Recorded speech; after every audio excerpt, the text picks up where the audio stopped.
Hello everyone, welcome to the channel. My name is Nikhil Reddy. I make videos about personal growth, education, and technology, and this video is more driven towards my engineering viewers, but I think many of the lessons will also apply to other professions as well. So as a bit of background, this video is actually part 2 of my video series on how you can get a great internship in technology. To see part 1, which is all about perfecting your resume, please click the link down below. It's also a general follow-up to a recent ebook that I published just a couple of days ago. It's my complete guide to how you can get any software engineering internship anywhere in the industry, and it covers everything from making a perfect LinkedIn to perfecting your resume to having a great outreach strategy so you can get your foot in the door with hundreds of engineering recruiters, how to master your technical and behavioral interviews, how to go out there and succeed once you're on the job, and most importantly, throughout the writing process, I got privileged access to engineers at Twitter, Facebook, Google, and Tesla. This video is all about the lessons that I learned from them, and I wanted to distill everything down into a single video.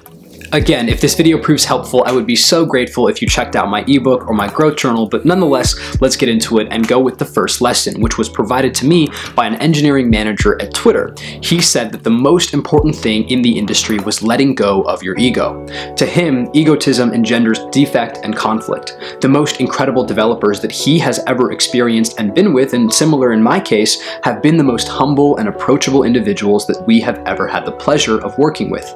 You've probably met some of these people, and I sincerely hope you make it a habit to seek them out and emulate their behavior. These are people who are not politically afraid to ask if you actually understand something, but then will spend the rest of the afternoon helping you catch up to speed. They are the absolute backbone of any progressive engineering culture. They are a treasured vault of institutional knowledge, and they will help you develop professionally. Befriend them and learn everything that you can from them. Egotism is selfishness in the guise of cleverness. Brash and dismissive developers don't get very far. After all, nobody wants to work with someone who thinks that everything that they've done has been brilliant to start with. The second piece of advice that I have actually takes the shape more of a story, and it comes from one of my dear mentors at Tesla, who actually left the company and is now an engineering manager at Google. Whenever I was with him, I really appreciated the fact that he helped others, especially his colleagues and his peers below him, reach the same conclusions, but on their own. He rarely stated, "This is what we should do and why." Instead, he asked questions about other ideas that were on the table. Very often, he would get an answer to one of his questions that would cause him to say something to the effect of, "Great point, let's go with that." He was very humble and forward-thinking about the ideas that were present amongst his colleagues.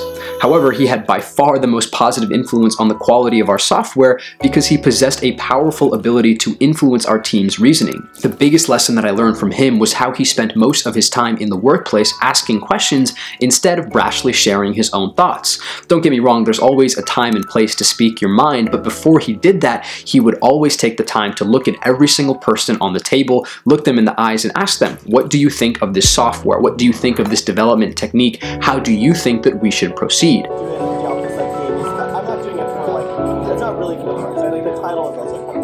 My third tip is actually a lot more tangible, and it contains serious questions that you can ask. I'm borrowing it from a dear friend of mine. His name is Malhar Patel. Obviously, I asked his permission before I spread his advice around the world, and basically he would make it a point whenever he started a new software developer role to pull up his chair to the best engineers in the office and ask to pick their brains for a couple of minutes. Personally, I can't think of a better way to form some early friendships and jumpstart your professional development. Here are a couple of questions that you can ask during your meeting.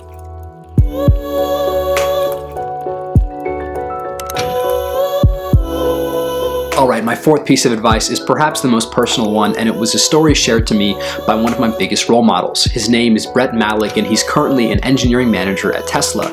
He was also the person that decided to hire me as a freshman, and he's since turned into an incredible mentor and friend, far more than just an employer. Perhaps the most profound lesson that I learned from Brett in his immense capacity to empathize and connect is the realization that we all have time.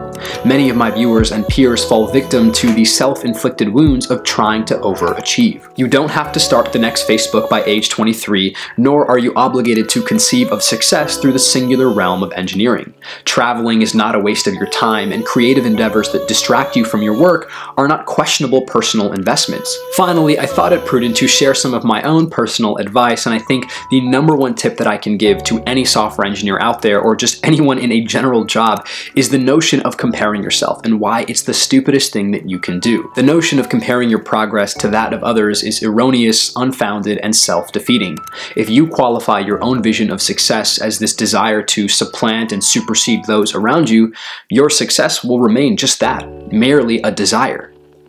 Trying to be richer, smarter, or more skilled than everyone else is futile.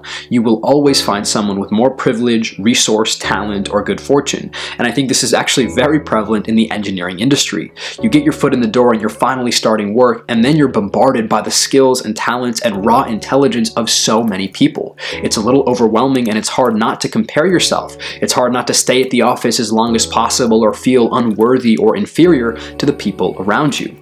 Instead, I challenge you to frame your success as a function of self-improvement and personal growth. To me personally, there is nothing more fulfilling or catering to your long-term happiness than just being better than you previously were. That should be your only metric of success, and as you begin your careers as an engineer or otherwise, I really hope you take that forward and keep it with you for the rest of your lives. And with that, I will leave you guys. Thank you so much for watching. If you enjoyed this video, please let me know down below with a like or a comment, maybe a subscription to the channel.